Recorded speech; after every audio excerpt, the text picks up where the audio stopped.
और हमने सुना भाई वहाँ पे आप गए हो तो फोन वोन चोरी होना तो आम बात है, रात को आप निकलो ही मत मेरी अभी अकेले। तक बहुत अच्छी है कि मेरी 2 बार मैं रॉब्ड हुआ हूँ।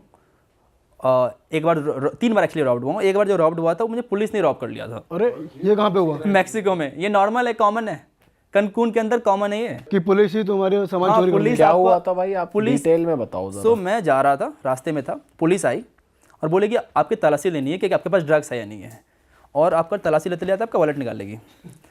वॉलेट निकाल लेगी और वॉलेट खोलेगी। वॉलेट खोलने के दौरान आपका सारा पैसा निकाल लेगी वहाँ से, और पता भी नहीं चलेगा आपको, चोरी और रॉब। पता भी नहीं चलेगा। आप थोड़ी खोल के देखोगे कि आपका वॉलेट लेने किसी ने निकाला है, क्या निकाला नहीं निकाला है। आपको लगे ये पुलिस है।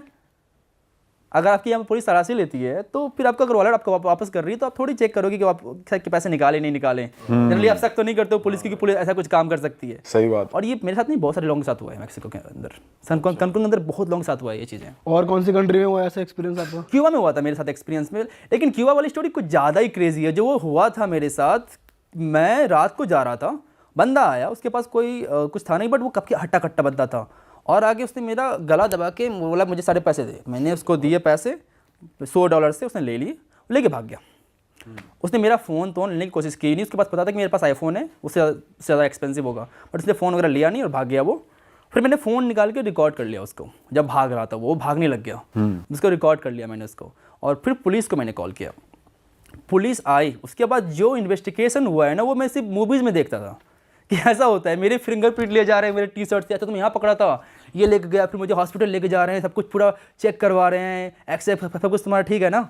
उसके बाद 24 घंटे के अंदर उस बंदे को पुलिस पकड़ लिया पुलिस ने। पॉप रे, ये तो बहुत फास्ट है हाँ यार। भाई। पुलिस $100 के लिए इतनी मेहनत कर रहे हैं, मतलब वहाँ की अच्छी है पुलिस। क्योंकि उनकी देश टूरिज्म पे चलती है, और टूरिस्ट के साथ ऐसा होना उनके लिए सही नहीं है। कैसा है वैसे सुंदरता में क्यूबा? बहुत सुंदर है क्यूबा। आपकी टाइगर की एक मूवी है, टाइगर मूवी की एक गाना शूट हुआ था, मैं लापता मैं लापता।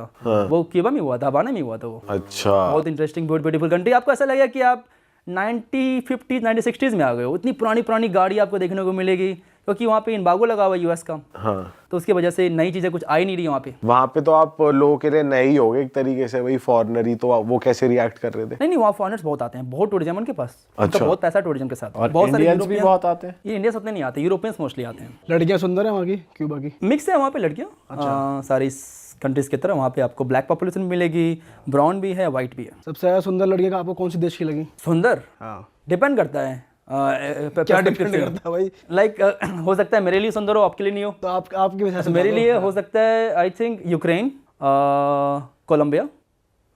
Ukraine Colombia top list. Colombia में भाई स्कैम्स भी बहुत है कि ड्रग कर देते हैं आपको, ऐसा कुछ? हाँ, ये मैंने सुना है, मेरे साथ कभी हुआ नहीं है।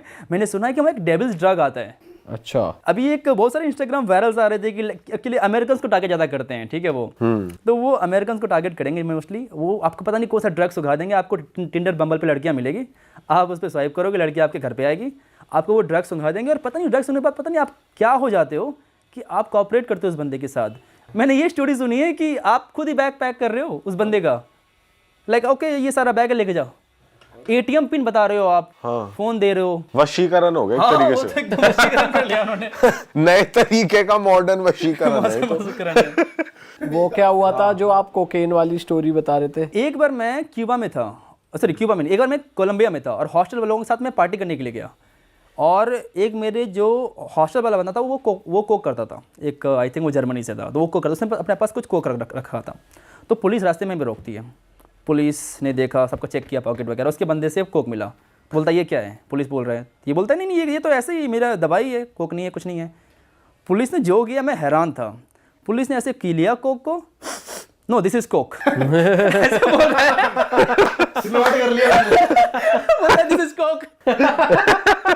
खुद ही ये नहीं बोला बढ़िया माल है भाई, सही सही जगह से आया है। कहाँ से लिया, जल्दी नंबर दे। और वो फिर उसके बाद बंदे ने $50 दिए, बोला जा नॉर्मल है वहाँ पे। ओह, लोग कोक करने के लिए बहुत जाते हैं कोलंबिया, लोग कोक करने के लिए वहाँ जाते पर आपने जैसे पार्टी भी करी होगी वहाँ पे, तो कुछ क्रेजी हुआ है पार्टी करते हुए? हैं पार्टी करते हुए। कैसा कुछ खास कि मैं सब चीज़ से दूर ही रहता हूँ। मुझे पता है, मैंने सुना है कि अगर ये सब आपने कर लिया तो आप एडिक्ट हो जाते हो, तो मैं दूर ही एकदम उससे। ऐसा भी हमने सुना है कि भाई अपनी ड्रिंक्स कभी खाली मत छोड़ो। जनरली ये सब होता है कि आप खाली वगैरह मत स्पाइक कर देते हैं, स्पाइक कर देते हैं। हाँ, मैं तो जो लेता हूँ वो शॉर्ट ही लेता हूँ। मैं शॉर्ट लेके पी लिया, बस खत्म वहीं पे, अपने आपके सामने खत्म।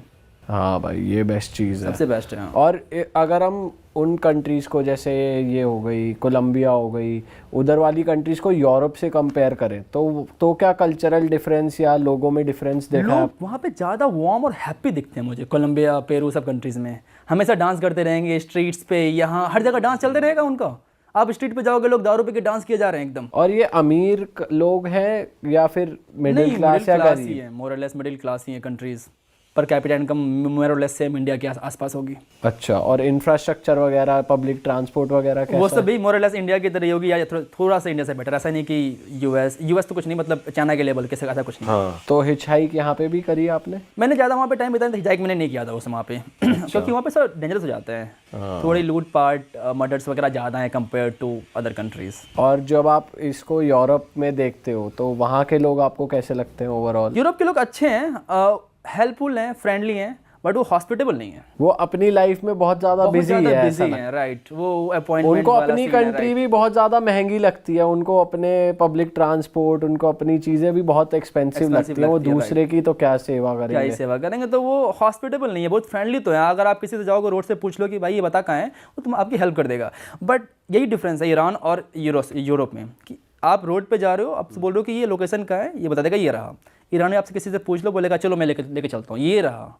तुम्हें इससे मिलना है क्या, ये रहा। ईरान में भाई आप अभी वॉर के टाइम फंस गए थे जब बॉम्बिंग करी थी यूएस ने, हाँ, तब तो मेरी क्या कर रहे थे आप ईरान में? मेरी किस्मत कुछ ज़्यादा ही ख़राब थी।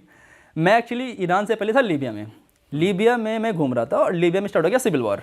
मैं लीबिया से भागा, किसी तरह फ्लाइट करके भागा। मैंने कहा चलो ईरान थोड़ा घूम लेते, मेरा बलूचिस्तान घूमने का मन था। मैं इवनिंग को पहुँचा हूँ, शाम के 4-5 बजे मैं पहुँचा हूँ। उसी दिन मुझे हादसा मिला कि एयर इंडिया की प्लेन क्रैश हो गई थी, तो उसी दिन वाली बात थी। और मैं उसी दिन शाम को पहुँचा हूँ, और अगले दिन सुबह 4 बजे न्यूज़ आती है कि वॉर स्टार्ट हो गया।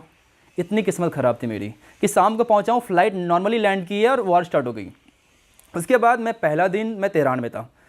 तेहरान में दिन तक तो सही लग रहा था, लोग को उतना उनको लगा था कि ये होते रहता है, ये कोई बड़ी बात नहीं है। लेकिन रात को जो मैंने देखा ना, मैं एकदम डर गया। लाइक ऊपर जाके देख रहा हूँ मैं, एकदम वो मिसाइल साड़ी अपने आप में फूट रही है, क्योंकि उसके ऊपर सारे फाइटर जेट्स थे। और तेहरान के मोस्टली जब सारी बम्बिंग तेहरान के ऊपर ही हो रही थी, और मैं तेहरान में ही था। आपको आवाज़ सुनाई दे रहा है प्रत्येक 5 मिनट्स में, बम बम बम लाइक, एंड वो आपस में टकरा भी रहे हैं, anti missile and drones and stuff. तो वो सब पहली बार मैंने लाइफ में देखा था।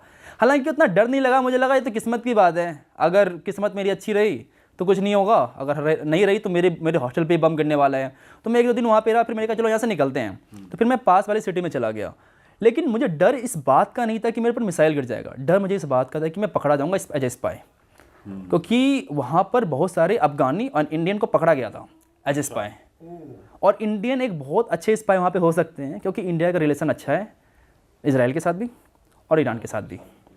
हमें नहीं चाहिए वीज़ा ईरान जाने के लिए, और हमें बहुत इजीली वीज़ा मिल जाता है इजराइल का भी। बट भाई अगर आपके खिलाफ कोई सबूत नहीं मिलता, आपकी इन्वेस्टिगेशन भी होती है, तब तो वहाँ इस तरीके से लोगों को छोड़ रहे थे, फिर भी वो तो उनको देंगे कर रहे थे। आपको, लेकिन 1-1.5-2 महीने आप फंस गए जेल में, वही तो सबसे ज़्यादा ट्रॉमेटाइजिंग है। जब तक कि प्रूव नहीं होता कि आप नहीं हो कुछ, तब तक तो ट्रॉमेटाइजिंग है ना वो। हाँ तो वही मैं डर गया था बहुत ज़्यादा। और वीडियोस बनाने पर, क्योंकि बहुत सारी जो वर्ड्स हैं हिंदी और फारसी में सेम है, मैं रोड पे वीडियोस बना रहा था कि क्या माहौल है नहीं माहौल है। तो लोगों ने कहा कि गिरफ्तार कि तुम गिरफ्तार हो जाओगे। तो मैं उस बात से डर गया था कि कहीं मैं अब फंस न जाऊँ, कहीं मुझे गिरफ्तार न कर लिया जाए। तो फिर मैंने एक टैक्सी ड्राइवर को एक्चुअली टैक्सी ना ईरान के अंदर बहुत सस्ती है, बहुत ज़्यादा सस्ती है। तो मैंने टैक्सी ड्राइवर को $100 दिए और मैंने कहा चलो मुझे छोड़ दे अर्मेनिया। 1000 किलोमीटर था, उसने ड्राइव किया रात भर, मुझे अर्मेनिया देकर छोड़ा। और टैक्सी ड्राइवर वॉर के टाइम भी ना जैसे पैसे लेने से मना कर रहा है, नहीं, मेहमान वर्ड सेम है वहाँ पे। तो मेहमान, मैंने कहा नहीं भाई ले ले, नहीं मेहमान, बहुत नाटक करने के बाद उन्होंने फाइनली उससे पैसे लिए। ओह। और भाई इस दौरान तुम्हारी घर में बात हो रही थी, तो घर वाले क्या कर रहे थे? घर वाले को मैंने नहीं बताया था ये बात, क्योंकि झूठ का परेशान हो जाएंगे। तो मैंने नहीं बताया था कि मैं ईरान के अंदर हूँ। भाई वगैरह को बता दिया, मैंने घर वाले को नहीं बताया। इसके मेरा एक फ्रेंड था, उसको बता रखा था मैंने कि इन केस ये मेरा लाइव लोकेशन रहा, बट मैंने घर वाले को नहीं बताया था। मैं 2-3 जो फ्रेंड्स हैं उनको मैं, जो ट्रैवलर फ्रेंड हैं उनको मैं अपना लाइव लोकेशन में शेयर कर सकता हूँ हमेशा 24/7। और इस टाइम खाना वाना कैसे मैनेज किया आपने? एक्चुअली बहुत अच्छे लोग थे, मैं बता रहा हूँ। मुझे कम से कम 20-25 इंस्टाग्राम मैसेज आए होंगे अलग अलग लोगों से कि आ जाओ मेरे घर पे, आ जाओ मेरे घर पे, आ जाओ मेरे घर पे आ जाओ। और सब लोग मुझे घर पे बुला रहे थे कि मेरे घर पे आके रह लो, कोई दिक्कत नहीं है। ओह। इस टाइप पे लोग। भाई हमने ऐसा सुना है कि जो ईरानियन गर्ल्स हैं वो परेशान है अपने देश में, और वो निकलने के लिए शादी करती हैं बाहर की कंट्रीज़ के लोगों से। आप क्योंकि वहाँ रह चुके हो, आपने ये चीज़ नोटिस करी है कि विमेन को दबाया जाता है या बहुत प्रॉब्लम होती है उन्हें? बेसिकली बात ये है कि ईरान के अंदर सैलरी बहुत कम है बहुत ज़्यादा सैलरी कम है। आप मेहनत करोगे कि महीने आपकी सैलरी $25, $30, $50 तक आपकी सैलरी है। $50 कितने होते हैं? 4,000 रुपये महीने का? महीने का। और तो वो 4,000 रुपये में कुछ भी कर लें, बाहर नहीं निकल पाएंगे। कंट्री बहुत ज़्यादा सस्ती है, बहुत ज़्यादा सस्ती है। लिटरली मैं पेट्रोल कितने ₹2 लीटर है, ₹2 वहाँ पेट्रोल होगा और गाड़ियाँ सस्ती मिल जाती है। आपको टैक्सी, आपको 10 रुपये की टैक्सी मिलेगी। कहाँ मिलती है इंडिया में 10 रुपये की टैक्सी? आपको जाना है 10 रुपये में आप चले जाओगे 5-5 किलोमीटर, 10-10 किलोमीटर। मेट्रो 2 रुपये की है, तो सस्ती इंडिया से, बहुत ज़्यादा सस्ती है इंडिया से वो। तो इसलिए सैलरी भी कम है, लेकिन अब वो बाहर नहीं जा पाते इंडिया से। तो इंडियंस जब जाते हैं, उनकी सबसे बड़ी प्रॉब्लम पासपोर्ट उनका बहुत ज़्यादा वीक है। हम कंप्लेन करते रहते हैं कि इंडियन पासपोर्ट वीक है, इंडियन पासपोर्ट वीक है। कंपेयर टू उनका पासपोर्ट देखो इतना वीक है, कहीं जा ही नहीं सकते बेचारे। हाँ, सही बात, कहीं नहीं जा सकते बेचारे। करेक्ट। तो इसलिए वो ये चीज़ वो ट्राई करते हैं कि एक बार मुझे ईरान से बाहर निकलना है। और ईरानी लड़कियों को दबाया तो जाता ही है, आप कुछ भी कर लो। वहाँ पे हिजाब प्रोटेस्ट हुआ था, अब फाइनली जाके 3-4 साल के बाद अब हिजाब लड़कियाँ नहीं पहन रही है। अच्छा, एक्चुअली ईरान एक इस्लामिक कंट्री कभी था नहीं, उसे ज़बरदस्ती बनाया गया। 1979 इस्लामिक रिवॉल्यूशन आया, उसके बाद ईरान इस्लामिक कंट्री बनी। उससे पहले तो वो काफ़ी ओपन कंट्री थी। हाँ, उसकी वीडियोस आती है ना भाई। Afghanistan for example, Afghanistan is the party place like Bangkok. 1970s में अच्छा, काबुल सुना है कि बैंकॉक की तरह पार्टी प्लेस था ये। काबुल, तेहरान, लोग पार्टी करते थे, एकदम शॉर्ट ड्रेस पहनते थे। अब आप ज़बरदस्ती थोप रहे हो।